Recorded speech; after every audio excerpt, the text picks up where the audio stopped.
Hello folks, Brian Manzella from the studio in the sky. I have TrackMan running, I got a real feel mat, and I am virtually on, the fourth hole at Pebble Beach.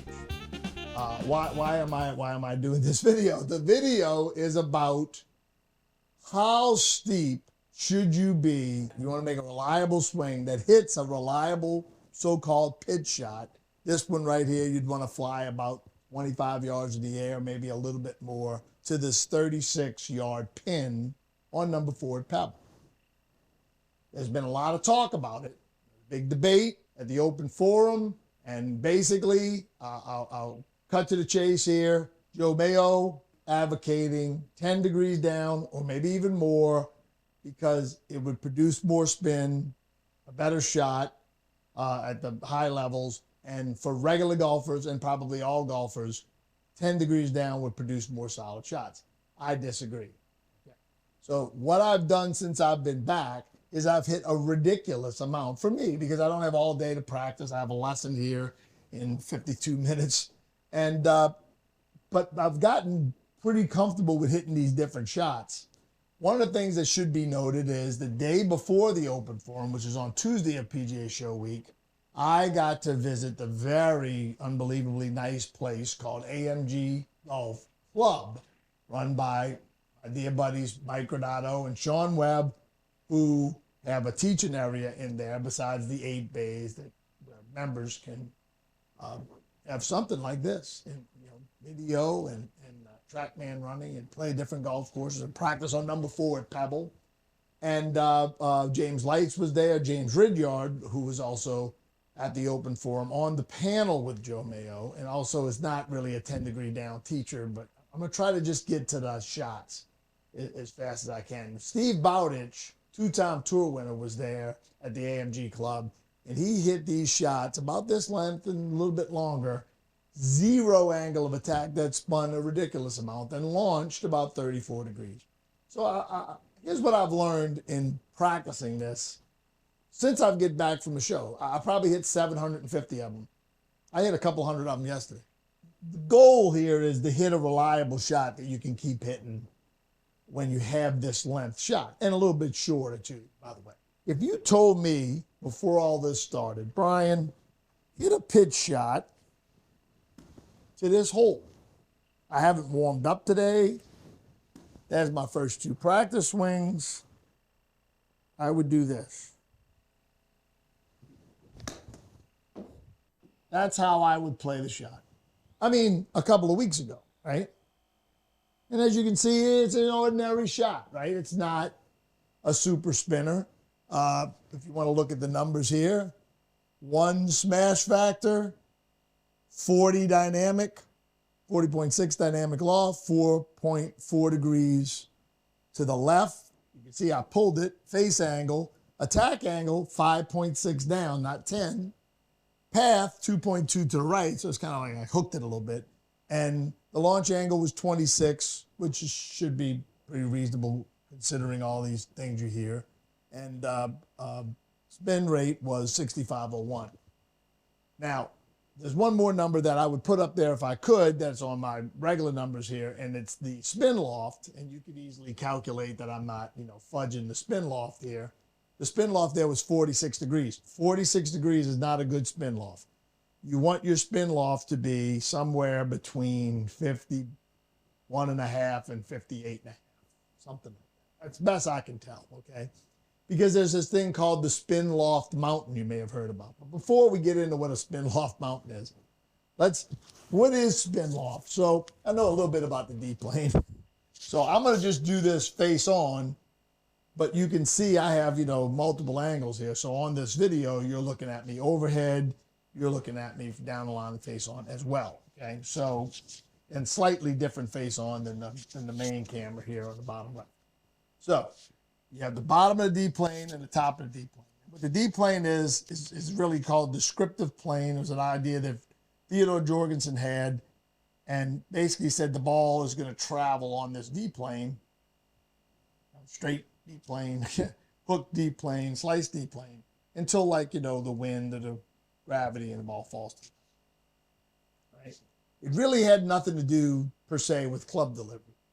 Frederick Tuxen working on club delivery and ball flight for TrackMan, was told by people, oh, this sounds like the D-Plane. It's just ballistics for somebody like Frederick that was testing missiles. This is pretty easy stuff.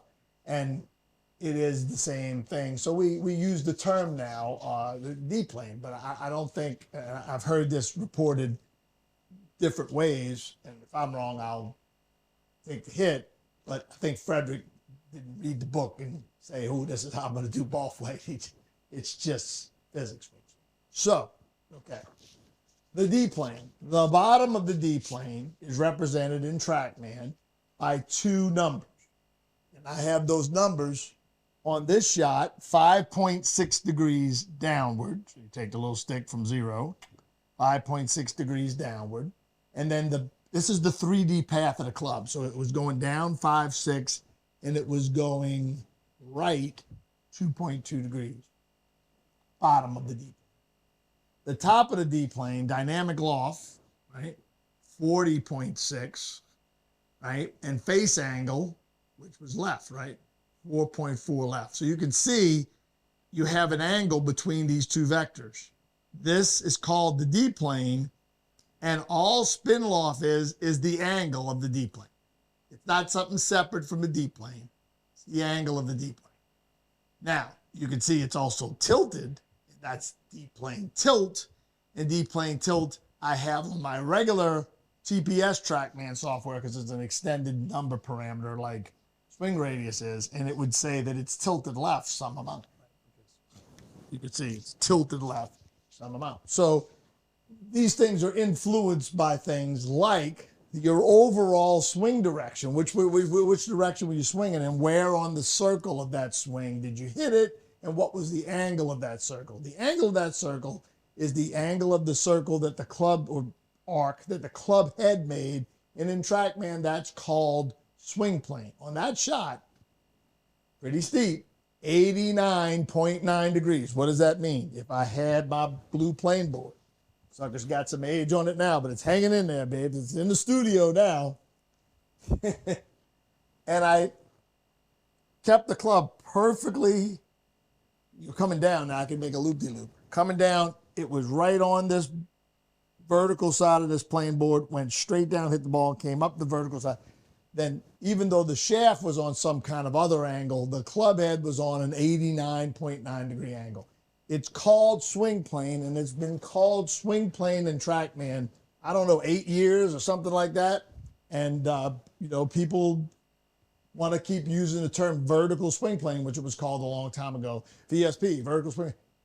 The problem with calling it that, you call it anything you want. You should say Ishkabibble. I make up words like tumble. If it makes people understand it better, great. The problem with using vertical swing plane is that if somebody watched a video where somebody's jumping up and down saying vertical swing plane, and they go to a place like AMG Golf Club and buy a membership and start practicing on TrackMan, they're going to look, where's the vertical swing plane number? It doesn't, not there. Okay, so swing plane.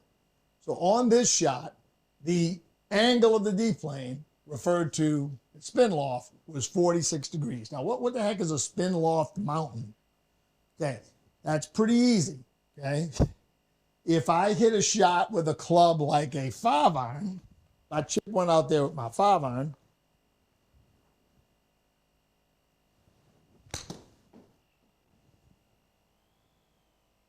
oh boy, right? That's some kind of shot, right? Gone pecan. All right, so now we have a spin loft of 17. The ball spun 2,459 revolutions per minute. 2,459. That's what everybody's always talking about with the spin rate. If I hit a lob shot so high that it would hit the ceiling, right? It's the ceiling. Now you can see the spin loft.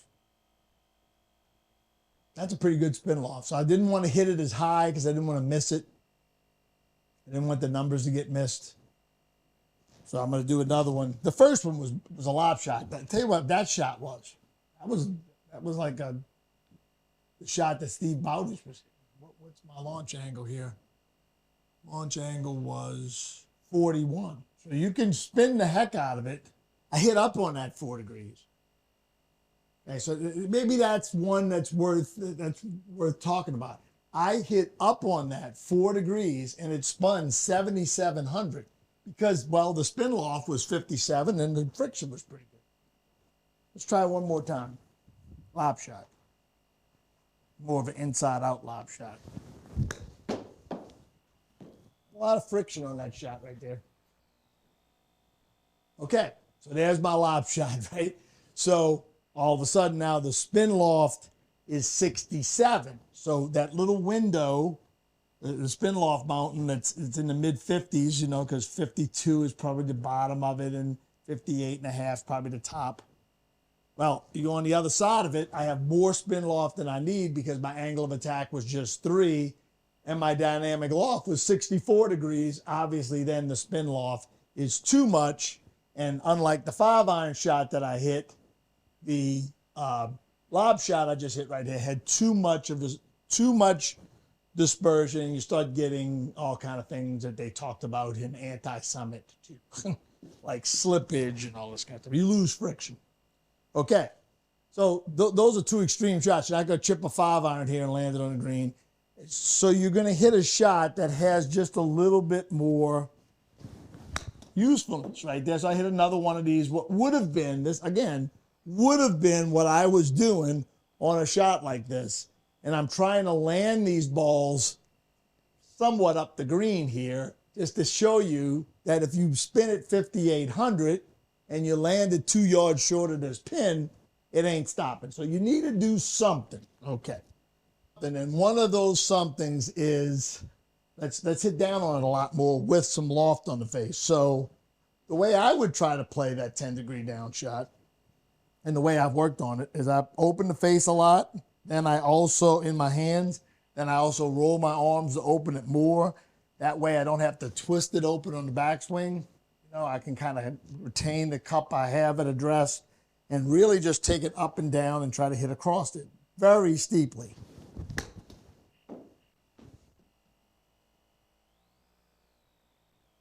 And I flew that ball on the green, right? Carried 26, which is probably about what you need to carry it.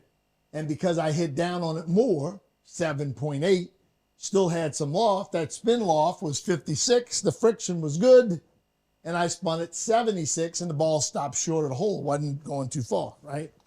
So if I can understand somebody thinking, well, if 7 is good, or what about 10? I can tell you, I was trying for 10 right there, which is part of my thesis here, right? So more downward, more lean into it, right?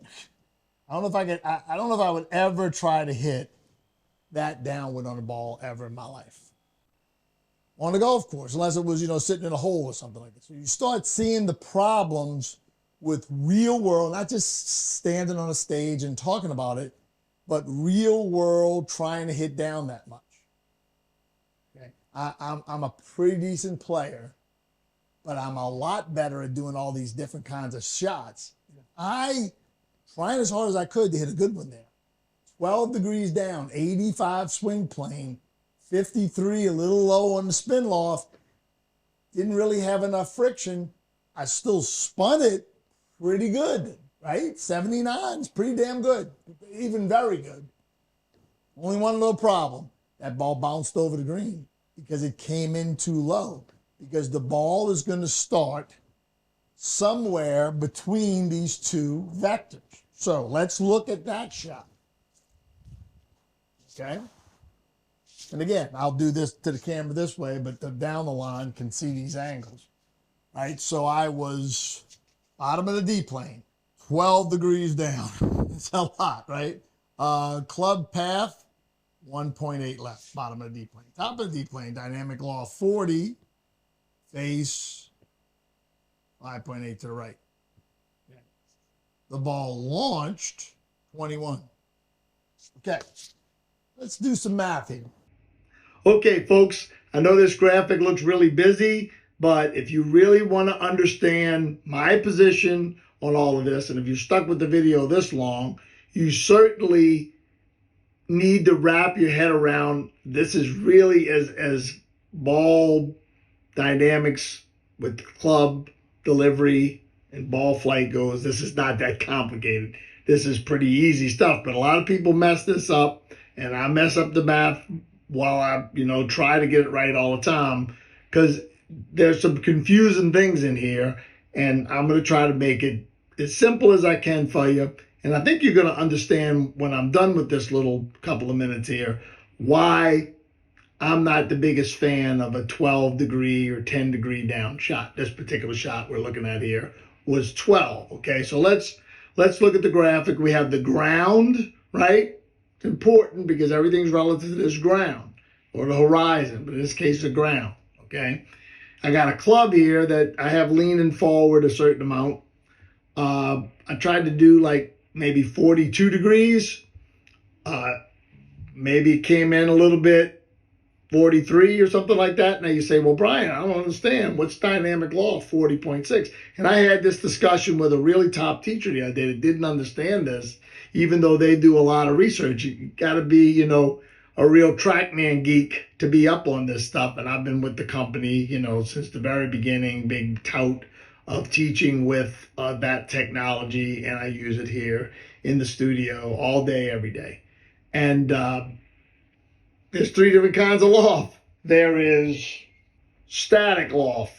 Put this thing in a club measuring device or a loft and line machine, whatever it would be, right? And then, so let's just say a 60-degree wedge. And then if you lean the hosel, not the handle, shaft is always in lead like this. If you lean the hosel forward, let's say, in this case, I think in the graphic, I leaned it forward 18 degrees. Now you got 42 delivered loft, right? Club just first touch. And then when the club hits my face, it would do something, right? It would wrap around, probably make a lot of people happy, but it would wrap around my noggin. And what TrackMan's trying to do with a lot of their numbers is they're trying to give you a mid-impact number, a dynamic number. So you would probably, even though you're coming down, you probably hit it, very steeply in this shot. You probably hit it low in the face, get some vertical gear effect.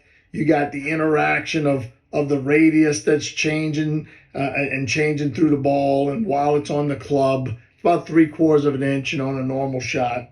And this is the dynamic loft. So the dynamic loft is the club face normal, right? Looked at it from this view. What's the club face normal? If I stick a loft and lie, I'll just take my little remote right here. I got a bunch of lie angle tools. Wherever this is pointing, right? You look at it from the side, dynamic, 40.6, that's it. But this also includes the face. It's just represented with two different numbers. And the 3D path of the club is the bottom. So, no matter how you put dynamic loft or angle of attack or face angle or path, at the end of the day, top of the D-plane, bottom of the D-plane. Or even more easy to understand, 3D path of the club, 3D face or club face normal. Okay, so again, we got the ground here. We got dynamic loft of 40.6, angle of attack of 12 down from the ground. And we had this divergence, right? So if you add up the dynamic loft and the angle of attack, if the path was 0 and the face was 0, if the path was 14.4 and the face was 14.4 to the right, then it would be just like this 2D D-plane you're looking at right here, and the spin loft would be 52.6. But it's not 52.6, right? Because the path and the club face diverge, and the spin loft or the D-plane angle is 53.1. Okay. Now, the launch angle to the ground, key to the ground, 21.5. Okay. So now we add a couple more things right here. So if you want to find out how much the ball is launching toward the face, remember the golfing machine, Homer Kelly said the ball practically leaves at right angles to the face. Putter, practically right angles, like it's the low 90% toward the face.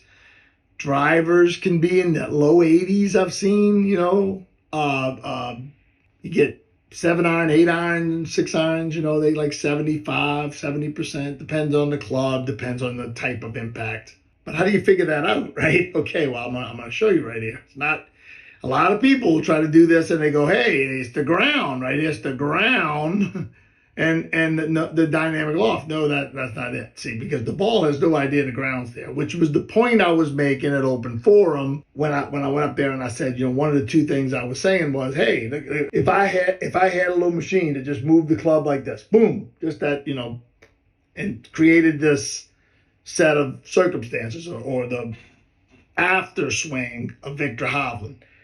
And if I had it like this, parallel to the ground, except for the fact that it's 3.5 feet off the ground right now, the ball would do the same thing relative to where I'm holding this little machine, or the golfer swings like this. So you could point it straight up in the air. The spin would be the same. The D-plane would be the same. The only thing would change is all these numbers relative to the horizon of the ground. Okay. So when you're trying to figure out how much it launches toward the face, it's the bottom of the D-plane to the top of the D-plane. So the launch angle was 21.5 degrees from the ground, but from the bottom of the D-plane, launch from 3D path, that is 33.5. Okay, launch from 3D path, 33.5. We know the whole D-plane is 53.1. And, if you really triangulated this, the 33.5 is vertical. So, I'm not 100% sure that there wouldn't be a tenth or 2/10 of a degree off of this, but 33.5 from the bottom of the D-plane, the whole D-plane is 53.1. You do that quick math, and 33.5 divided by 40.6 is 63%. So the ball took off 63% toward the face. So it's not good. That's not going to change a whole bunch here with a 60-degree wedge and a high angle of attack. You can try to lay the club open as much as you want.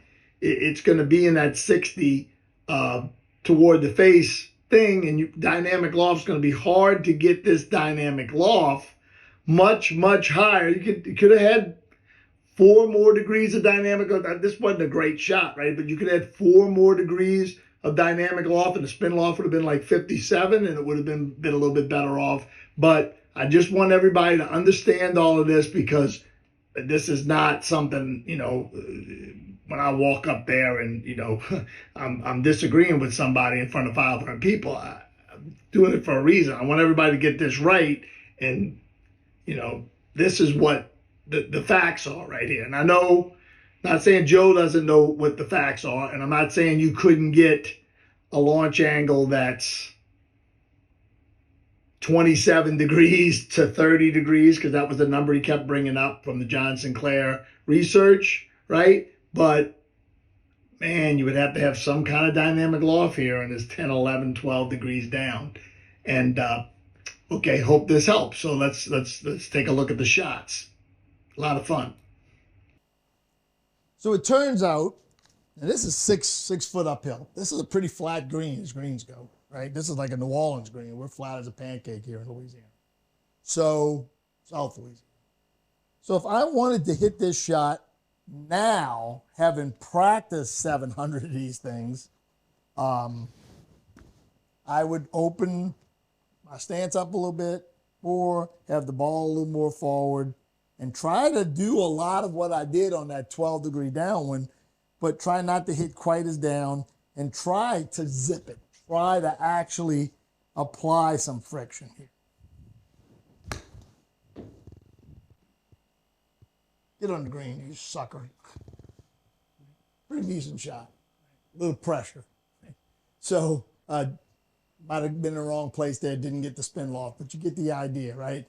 So, 78-67, the ball flew 26 yards, stopped, perfect shot, really, because it's however close it was to the hole, and it was a shot that I could kind of make myself do, right? And it was way across. Now, I'll say this, the path was 11 degrees.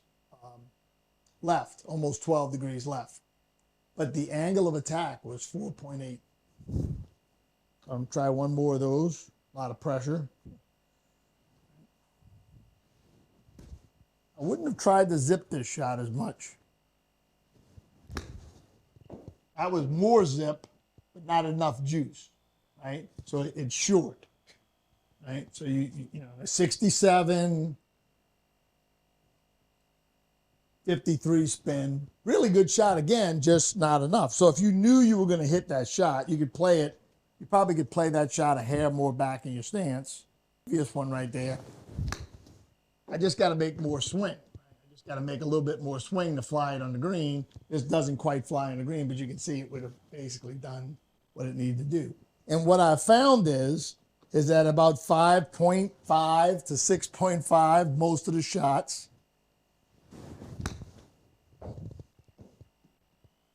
to make a bunch of swing now to get this ball up the green. You can see it's never going to get to the hole.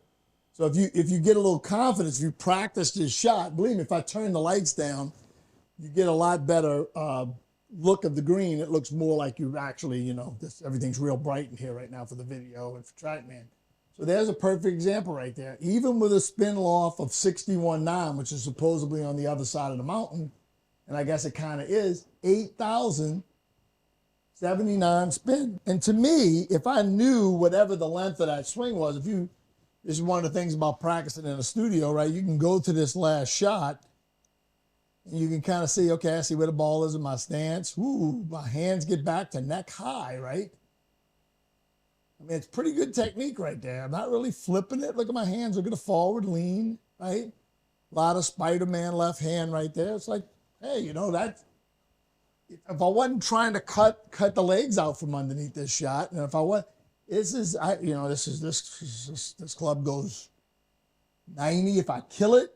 So that much swing, if square face and all that, the ball's going. Let's see here. If I made that same swing, I'm gonna go way over green, right? That same length swing, and hit a shot with that club. Not saying that was the same juice, but it's a 77-yard shot, right? So I'm hitting a shot that's flying 30-ish with a 77 swing. To me, that makes the shot easier, right? That's going to be a good shot right there, because right now I kind of know about how much the ball is going to stop. So you can see 8,000 spins, 79, 99 on an attack angle of 3.6 down. Now, so I'm telling you, I think there's a better way, okay? I could also hit that shot a little lower, play it back in my stance. I opened the face a little bit more on the backswing, so I didn't have to make as much swing, and I've got the feeling for the zipping it, and at 7.2 down, 8,100. Maybe that's a more reliable shot than the one that I was hitting a little bit higher. Spin lofts more in the category that everybody wants it in. Now, I think I made my point, but that's one of those two ways would be how I would play this shot myself, knowing what I know now, practicing all these shots. Okay. Excuse me while I get my balls retrieved here, right? But I see a lot of people trying to do something that looks like this. Narrow stance, ball in the middle of their feet, taking the club back with a lot of chest, not a lot of wrist, and using a lot of shoulders, a lot of chest to hit this shot. I'm not saying it's not a good way to play it. Obviously, a good way to play it, I just hit it this far, right? That was 4.2 down, right? 49, which is not a real, I could have had more loft. Obviously, the people who teach that shot would say, yeah, but you got to hit that shot with a little bit more loft. Maybe the ball slightly further forward when you stance, it would be better. I'm just saying, I understand it works. But I'm just saying what I see is when regular golfers try to make this much swing on a shot that goes that far, I gave it a little more wrist that time and a little bit more loft. But I'm just showing you, it's another way. Look, it's a good shot, right? I almost flew it in the hole. 6,600. Again, not enough spin loft. But to me, that shot I'm just telling you, out in the marketplace. Now, people are taking lessons from people that would teach something similar to that. Maybe just people that are watching videos on social and then going out and trying it. They're having a tough time with that. And what I would suggest is that you need a little bit more set the wrists and get rid of the wrist. Set it and get rid of it. You don't have to open your stance a ridiculous amount. Look at this ball. That's it. 6,200, 3 down. That's a more practical shot for regular golfers than the really, really long arc. Let's look at those two side by side so you can see what I'm talking about. They're obviously both good, right? So this is the face on here, and I think this is the face on the first one that I hit, the long arc. So eventually you get to kind of the same look, but you can see how you're setting the wrist differently, and then because of that, you have a little different feel for how you're getting rid of it. They look a lot more similar on video than they did like probably naked eye, right? Because I'm somebody that's gonna set my wrist basically, but most people did that a little bit more set and a little bit more get rid of it and not trying to zip it so much is probably much more practical than the 0, degree angle of attack. If I tried to hit the Steve Bowditch shot, kind of an open face, more inside out. See, I hit the ball too high when I do it, right? So basically, I hit the ball fine. I had a lot of spin, but he's better at leaning it more forward maybe at this point. I think that's a good, like, in between, to me, in between a lob shot and not a lob shot, because you don't have maybe the grass to really kind of like lob it, right? And if I tried one more, just to be fair, 10-degree down shot.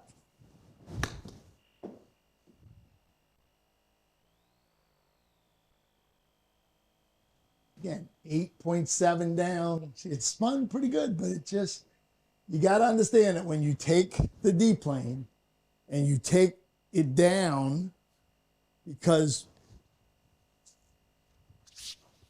8 down now, right? You're probably taking the loft a little bit down with you. The ball is going to start in that 60%-ish toward the face, and what you're going to wind up with a lot of times, even though you pulled the shot off more or less, is you're going to wind up with a shot that bounces over the. Hope this helps. Hope this clears up some stuff for folks. It's certainly been a lot of fun working on it, and I suggest that everybody who has access to a launch monitor should try to at least learn to hit a high angle of attack, good spin loft shot, because it certainly helped my understanding of how all this works, and I now would play this shot differently, albeit with half the angle of attack, double digits. From the studio in the sky, have a good one.